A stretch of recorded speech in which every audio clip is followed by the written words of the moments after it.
Machallah, c'est clair, c'est clair. Très clair, mashallah. Maintenant, on va parler, Inch'Allah, binillahi wa ta'ala, de Kawkab Adab, la planète du châtiment. C'est quoi ça, Kawkab Adab?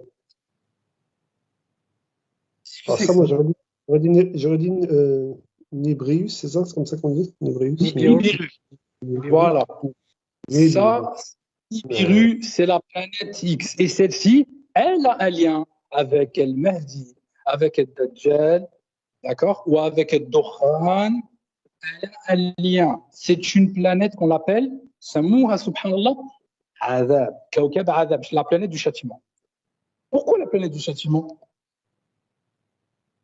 Si on prend les explications des différents scientifiques, Saïd, elle apporte avec elle beaucoup de choses qui font que ça déstabilise les planètes autour d'elle. Alors dire ce que c'est exactement. C'est ça. Barakallahu fik. Naam. Mashallah. C'est ça.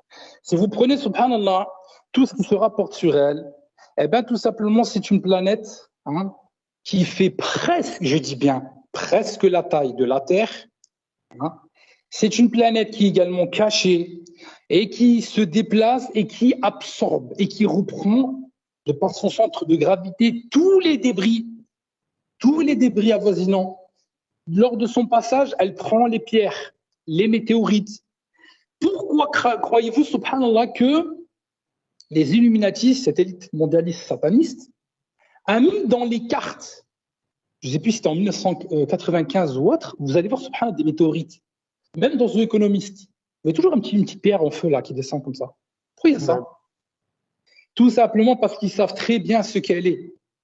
Et ils savent très bien et parfaitement que sa trajectoire approche de la Terre.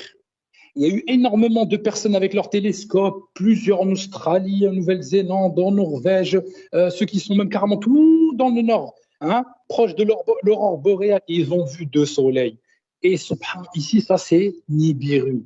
Elle se rapproche de la Terre et elle ramène avec elle tous les débris, c'est-à-dire les météorites. Et c'est pour ça qu'il y a quelques-unes qui sont en train de tomber dans la Terre. Dernièrement, il y a eu au Japon, dernièrement, il y a eu en Russie, dernièrement, il y a eu en Chine. Ça va un peu partout. Mais quand elle va vraiment se rapprocher, il y aura un déluge. C'est pour ça que vous avez les films, subhanallah, comme Greenland et compagnie, en montrant, subhanallah, tous les pierres qui commencent à tomber. Ils le savent, la NASA, elle est au courant. Mais elle ne veut pas révéler, sinon ça va être la panique. Car elle sait qu'elle ne peut pas. C'est la planète du châtiment qui apporte son courroux.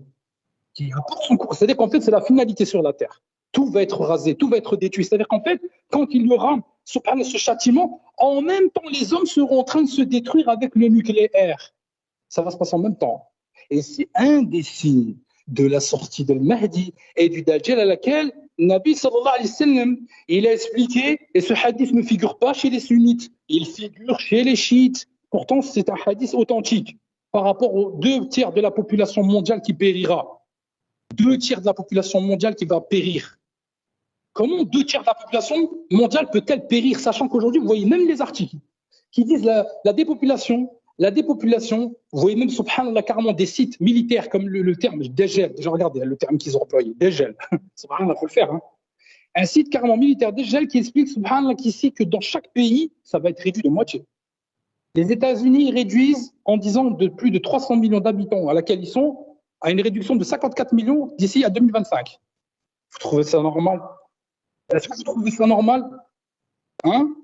La France, est réduite à 39 millions. La France, elle est combien? 68 millions. Réduit à 39 millions. C'est clair. Comment, subhanallah, ça peut arriver? Il n'y a qu'une guerre nucléaire, forcément.